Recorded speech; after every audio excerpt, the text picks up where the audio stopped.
હમણાં એક જણો મારી પાસે આવ્યો, મને કે એવો ધંધો બતાવો ને કે મહેનત બીજા કરે અને પૈસા આપણને મળે, એવો ધંધો બતાવો ને. મેં કીધું સુલભ શૌચાલય ખોલો, એમાં મહેનત બીજા કરે પૈસા તને મળે, તારે ખાલી ટેબલ નાખીને બેહવાનું જ. મેં સવારમાં ધોમ ધંધો હાલે. હમણાં એક જણો બસમાં જતો, બોલો બસમાં જતો હતો, ટિકિટ બિકિટ લીધેલી નહીં, ચેકિંગ આવ્યું. ચેકિંગ ક્યારે આવે ખબર? તમારી પાસે ટિકિટ ન હોય તઈ જ આવે. ચેકિંગ વાળા સીધા નાને પરસેવો બોલ્યો, ચેકિંગ વાળા ગઈ ટિકિટ લાવી. બોલો કે સાહેબ જવા દો ને, હું ગરીબ માણસ છું, ચટણી રોટલો ખાઉં છું. અરે કે ટિકિટ લાવીને, અરે સાહેબ જવા દો ને, માંડ પેટ ભરાય છે કે હા સાસ રોટલો ખાઉં છું સાહેબ, જવા દો ને. તો સાહેબ કે અમે હું છાણ ખાઈ છીએ કે.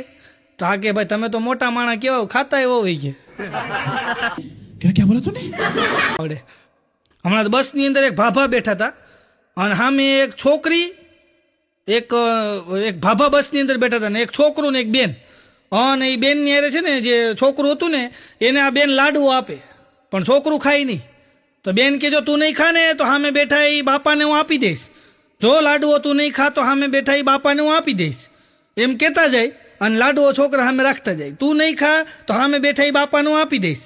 આવું એણે કેટલી વાર સુધી બોલી. પછી બાપા બોલ્યા કે દેવો હોય તો દઈ દો ને, મારે ઉતરવું તો એ બસ સ્ટેન્ડે વયું ગયો હોય કે આ બાબરા આવ્યું હોય કે.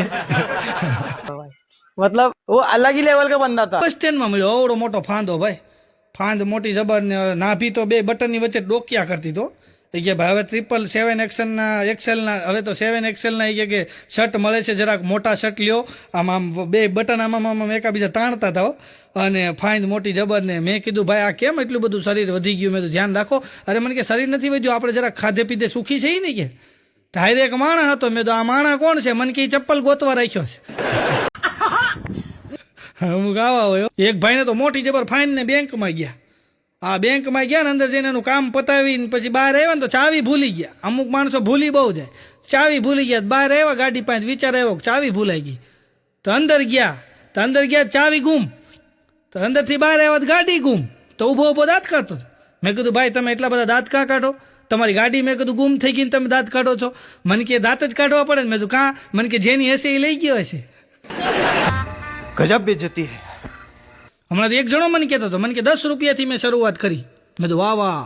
મને કે 10 રૂપિયાથી શરૂઆત કરી, 10 લાખે પૂગ્યું. મેં કીધું વાહ વાહ, તારું તો સન્માન કરવું જોઈએ. મને કે દીકરા થાવમાં સન્માન ના. મેં તો મને કે લેણાની વાત કરું છું. 10 રૂપિયા ઉછીના લીધા તો 10 લાખે પૂગ્યું. अरे मुझे चक्कर आने लग गया अब। એક જગ્યાએ તો સરસ મજાનો આમ ફોટો મૂકેલો, ફોટાની ઉપર હારો અને ફરતા બધા માણસો બેઠેલા ભાઈ. અને એક જણો ઊભો થઈને એવી ગાળ્યુંની બટાચટી બોલાવી, એવી ગાળ્યું દે. ફોટાની સામે લાંબા હાથ ને ટૂંકા હાથ કરીને ગાળ્યું દેવો, એવી ગાળ્યું દે. તો બધા રોડ ઉપરથી નીકળે ને એમાં એક જણાએ ગાડી ઊભી રાખીને કીધું ભાઈ મોતનો તો મલાજો રાખી કે. જો તો ખરો એ માણસ ગુજરી ગયો છે ને એના ફોટા ઉપર હાર છે અને તું 2 કટકા ગાળ્યું બોલશો એ કે જરાક મોતનો તો મલાજો રાખ. ઓલો કે શાંતિ રાખ, એ મરી નથી ગયો એ કે. તો એ કે અમારું બૂચ મારીને ભાગી ગયો છે. અને આ બધા એ કે કાંઈ બેઠા છે ને બધા ગાળ્યું દેવા જ આવ્યા છે. આ વારાની વાટે છે એ છે. હમણાં એક જગ્યાએ તો હાથમાં ચોપડીનો થપ્પો મોટો જબર અને એક છોકરો રાયડું પડતો હતો. 150 ને ઉલ્લુ બનાવ્યા, 150 ને ઉલ્લુ બનાવ્યા, 150 ને ઉલ્લુ બનાવ્યા. આવી રીતના હાથમાં ચોપડીનો થપ્પો, 150 ને ઉલ્લુ બનાવ્યા. તો ત્યાં એક જણો નીકળ્યો કે ભાઈ શું થયું? અરે 150 ને ઉલ્લુ બનાવ્યા. કે કેવી રીતના? એ જાણવું હોય તો ચોપડી લેવી પડે. 100 રૂપિયાની એક ચોપડી કે 150 ને ઉલ્લુ બનાવ્યા. તો ઓલા 100 ની નોટ કાઢીને આપી કે લાય તો ચોપડી કે હું જોઉં તો ખરો 150 ને ઉલ્લુ કોણે બનાવ્યા. તો આમ ચોપડી લીધી ને 100 ઓલા ખીચામ નાખીને પછી રાડ મીડો પડો 151 ને ઉલ્લુ બનાવ્યા. 151 હું એને ચોપડી હશો એ જ ઉલ્લુ બનાવતો. બોલો મારો ધંધો. रुको जरा, सबर करो, बोला धक्का बुक्की नहीं करने का, आराम से लेने का. हाँ, એક છોકરાનો ઉભો કર્યો, બેટા ઉભો થા. એવો કયો ચોર છે જેને પોલીસ ન પકડે? હે, એવો કયો ચોર છે જેને પોલીસ ન પકડે? તો છોકરો ઉભો થઈને કે સાહેબ કામચોર હોય ને એને પોલીસ ન પકડે.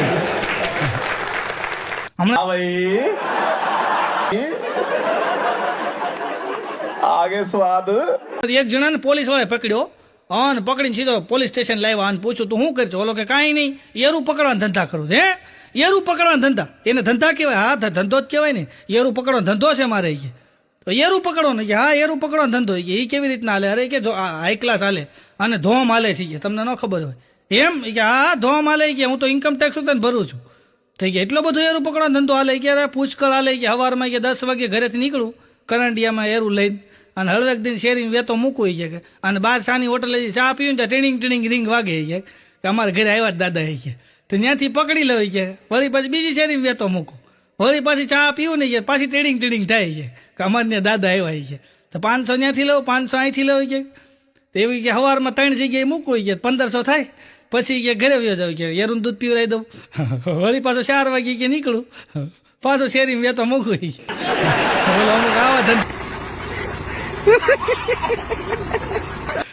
હમણાં એક જણો તો એક જણાને બરાબર ચોકની વચ્ચે મારતો હતો ફડાફડી મારે એવો મારે પબ્લિક ભેગું થઈ ગયું ટ્રાફિક જામ થઈ ગયું ભાઈ બધા ગાડીઓના હોર્ન મારે હું ત્યાંથી ટુ વ્હીલર નીકળ્યો મેં ઊભી રાખી મેં તો ભાઈ બિચારાને હુકામ મારશો અરે મને કે મારવો પડે 6 મહિનાથી મને ઉલ્લુ બનાવે છે પણ મેં તો થયું હું અરે મને કે 6 મહિનાથી મારી પાસે હાલતા ને ચાલતા આવીને એમ કે છે 2000 આપો ને 3000 આપો ને મારી ઘરવાળી દવાખાનામાં છે 2000 આપો ને મારી ઘરવાળી દવાખાનામાં છે 5000 આપો ને મારી ઘરવાળી દવાખાનામાં છે અત્યાર સુધી મેં કે મેં એને લાખક રૂપિયા આવી રીતના આપ્યા છે કે આજ મને ખબર પડી એની ઘરવાળી દવાખાનામાં છે પણ નર્સ છે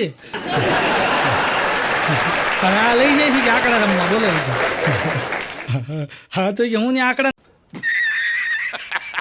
હમણાં એક લુખેશ દવાખાને ગયો ભાઈ લુખેશ દવાખાને ગયો ને દવાખાને બોર્ડ માર્યું હતું નવા કેસના 200 રૂપિયા જૂના કેસના 50 રૂપિયા ઓન લુખેશને વિચાર આવ્યો કે અહીં ડૉક્ટર સાહેબ પાસે કેટલાય આવતા હોય એને હું ખબર પડે નવા જૂના કેસની છે અને કાઉન્ટર ગયો ને જઈને કે મારો જૂનો કેસ છે કે નામ બોલો ફલાણું નામ તો નામ કાઢ્યું ક્યાંય નામ જ ન નીકળ્યું અંદર અને ઓલી કાઉન્ટરવાળી કે પણ આમાં તમારું ક્યાંય નામ જ નથી જૂના કેસમાં ઓલો કે હું ખોટું બોલું છું નામ નથી ગયા પૂછ ડૉક્ટર સાહેબને તમારે કેટલા બધા પેશન્ટ આવતા હોય કાગળ આડાવડા થઈ ગયા હોય પૂછી કે અને કેબિનમાં ડૉક્ટર સાહેબ બધું સાંભળે એને દરવાજો ખોલીને કે 50 રૂપિયા લઈને એને અંદર આવવા દે 50 રૂપિયા કાઉન્ટરે લઈ લીધા ને અંદર મોકલ્યો હા ડૉક્ટર સાહેબ ચેક કરીને કે શું થાય છે એ કે સાહેબ જો ને મને તબિયત બરાબર નથી બધું ચેક કર્યું ભાઈ ડૉક્ટર સાહેબ કે કાંઈ વાંધો નથી કે ગયા વખતે જે દવા લખી દીધી હતી ને એની ચાલુ રાખજો એ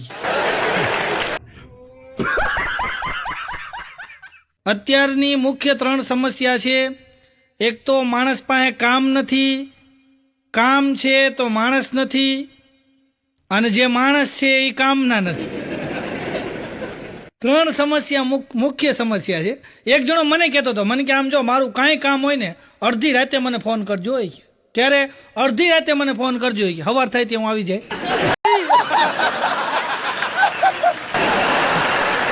અમુક આવા અમારે એક જણો છે એ કાંઈ કામ કરે નહીં નકરો વિચાર જ રાખે બોલો કાંઈ કામ ન કરે નકરો વિચારતો જ હોય ગમે ત્યારે જુઓ ને તો વિચારમાં બેઠો હોય કોઈની યાર વાતચીત કરે નહીં બસ એકલો વિચારતો હોય તો એક દી મેં એને કીધું મેં તો ભલા માણા નકરો વિચાર રાખશો તો મેં તો વિચારવા માટે માણા રાખી લે ને તો મને કે રખાય મેં તો હા રાખી લેવાય વિચારવા માટે માણા રાખી લેવાય તો એણે તો પેપરમાં જાહેરાત આપીએ બોલો મારે વિચારવા માટે માણસની જરૂર છે તો ભૂતને પીપળા તો મળી રહે તો 2 જણા આવ્યા કે અમારે શું કરવાનું કે આ કે મારા માટે વિચારવાનું અમારો પગાર કેટલો હોય કે 1 લાખ રૂપિયા પગાર તો આની સામું જોઈને કે ભાઈ તમારી પાસે પંખા વગરની સાયકલ છે તમે અમને લાખ રૂપિયા દેહો ક્યાંથી આ કે વિચાર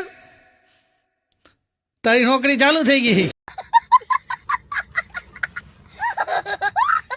એક જગ્યાએ બોર્ડ માર્યું બોલો માણસોની જરૂર છે 20,000 રૂપિયા પગાર માણસોની જરૂર છે 20,000 રૂપિયા પગાર તો ત્યાં એક જણો ગયો કે 20,000 રૂપિયા પગાર માણસોની જરૂર છે કામ શું કરવાનું અરે કે કામની વાત જ જવા દો કે અમે તમને એક યુનિફોર્મ આપશું સરસ મજાનું ઇન્સ્ટ્રુમેન્ટ આપશું તમારે ખાલી કાંઈ કરવાની અમે તમને જગ્યા આપશું તમારે ખાલી તમારું વર્ક કરવાનું એટલે કે શું કરવાનું એ તો કહો કે જો સામે ફાટલા કપડાં પહેર્યા છે સામે ફાટલા કપડાં પડ્યા ને એ ફાટલા કપડાં લઈ લ્યો એ પહેરી લેવાના કે અહીં વાઇટકો પડ્યો ખૂણામાં એ લઈ લ્યો કે અને અમે તમને એક ચોકમાં જગ્યા આપશું એ ચોકમાં તમારે કોથળો પાથરીને બેહવાનું અને ખાલી તમારે વર્ક એટલું કરવાનું ખાલી ગીત ગાવાનું જો દે ઉસકા ભી ભલા જો ના દે ઉસકા ભી ભલા ભીખ માંગવાનું શીખવાડતા બોલો 20,000 પગાર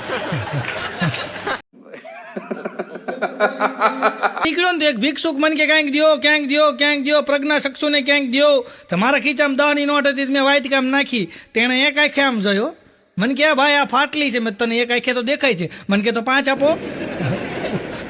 અડધું કન્સેશન કરી દીધું કે તો 5 આપો कितने तेजस्वी लोग हैं हमारे पास कितने शानदार विचार रखते हैं મારે બસ કામ ધંધો વગીનો હાવ આટા મારે તો બાઘો એને કહેતો હતી કે એલા ભલા મને તું આટા મારશો કે ક્યાંક નોકરી બોકરી કરીને ઓલો કે નોકરી તો કરવી છે પણ ક્યાંક હોવી જોઈએ ને બાઘો કે મારા ધ્યાનમાં છે કે નોકરી 50,000 રૂપિયા પગાર ઓલો કે એમ 50,000 હા 50,000 રૂપિયા પગાર કે તો ઓલાએ કીધું કામ શું કરવાનું બાઘો કે કાંઈ કામ નહીં કરવાનું તારે કે વીજળીના તારને ભીનું પોતું મારવાનું